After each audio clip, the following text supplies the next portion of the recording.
গণতন্ত্র শব্দে নয়, চর্চায় প্রমাণিত হয়।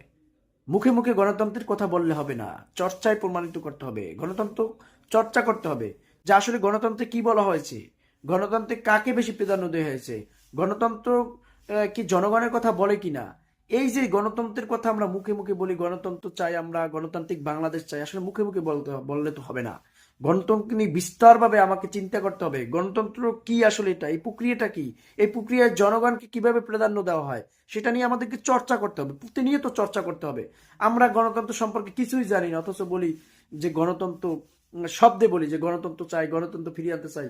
কিন্তু গণতন্ত্র আদৌ কি, এটা গণতন্ত্রে আসলে জনগণকে কিভাবে প্রাধান্য দেওয়া হয় এটাকে আমাকে বুঝতে হবে।